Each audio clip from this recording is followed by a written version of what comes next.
Assalamualaikum. Welcome to Study Zone. Our today lecture discussion will be about mesoderm.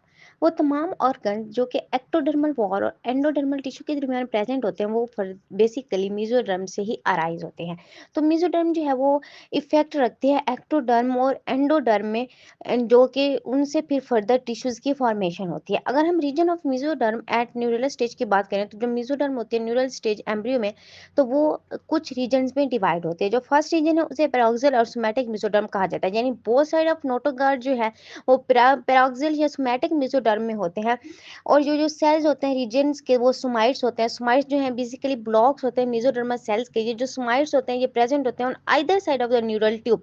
और somites जो है वो produce करते हैं मसल या कनेक्टिव टिश्यू ऑफ बैक यानी डर्मिस मसल्स और वर्टिब्रल या रिब कार्टिलेज जो होते हैं। जो दूसरी तरह की मेसोडर्म होती है उसे कहा जाता है इंटरमीडिएट मेसोडर्म, यानी फॉर्म करते हैं जो जो यूरिनोजेनिटल सिस्टम को। और ये जो सिस्टम है कंसिस्ट कर होता है गुनेड्स और उसके एसोसिएटिव डक्ट्स में। फिर जो तीसरी तरह की टाइप होती है उसे कहा जाता है लेटरल प्लेट मेसोडर्म, यानी ये प्रेजेंट होती है अवे फ्रॉम द नोटोकॉर्ड और ये गिव राइज करती है हार्ट ब्लड वेसल्स और जो ब्लड सेल्स होते हैं सर्कुलेटरी सिस्टम के। इसके अलावा ये लाइनिंग करी होती है बॉडी कैविटी में all the mesodermal components of limbs except the muscles। इसके अलावा ये हेल्प कर रही होती है एक्स्ट्रा एम्ब्रियोनिक मेम्ब्रेन्स में for the formation and transporting nutrients to the embryo.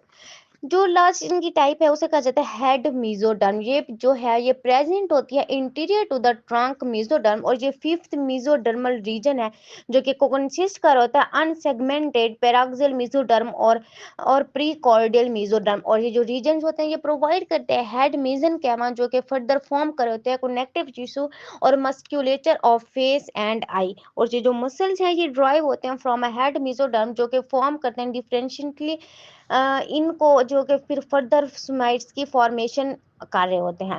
Skeleton जो है इनका ओरिजिनेट होता है from a three region. Most of the skull जो है वो फॉर्म होता है न्यूरल क्रस्ट से और जो वर्टिब्रे हैं वो फॉर्म होता है सोमाइट्स से। और जो बोन्स और लिम्स होते हैं वो अराइज होते हैं लिम्ब बर्ड्स से और जो एसोसिएटेड लेटरल प्लेट होती हैं।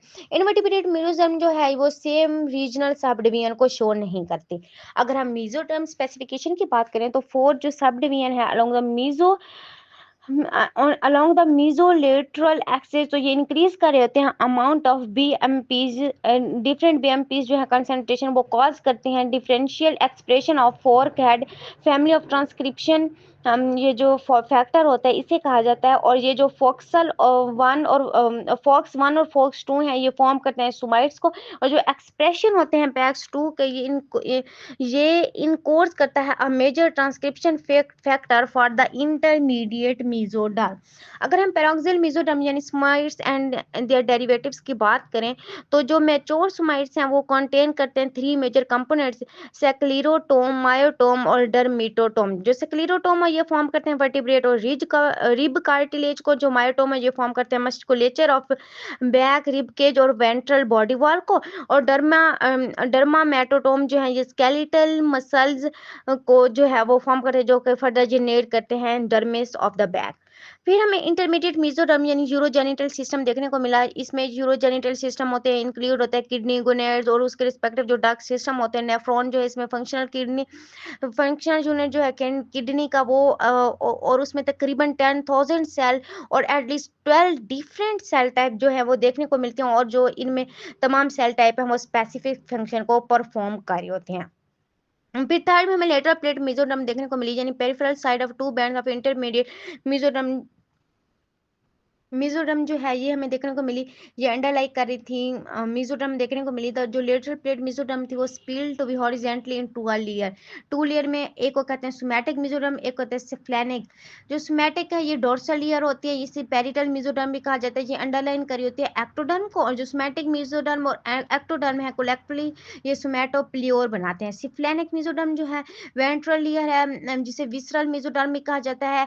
ये लाई होती है अबव द एंडोडर्म। और जो स्फ्लेनिक मेसोडर्म जो है इस एंडोडर्म के टुगेदर इसे कहते हैं सिफ्लेनिकोप्लियोर।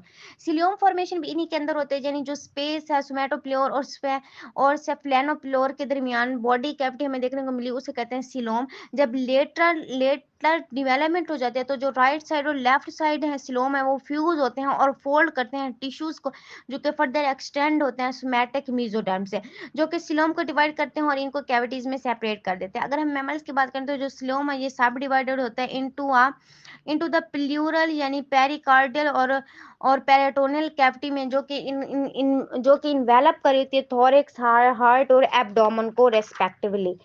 तो इस तरीके से जो है ये मेसोडर्म की फॉर्मेशन होती है। नेक्स्ट लेक्चर में हम एंडोडर्म को डिटेल स्टडी करेंगे। आई होप सो आपको इस लेक्चर की क्लियर अंडरस्टैंडिंग हो गई होगी। इस रिलेटेड आपका कोई भी क्वेश्चन हो आप मुझसे कमेंट बॉक्स में पूछ सकते हैं। Thanks for watching this lecture.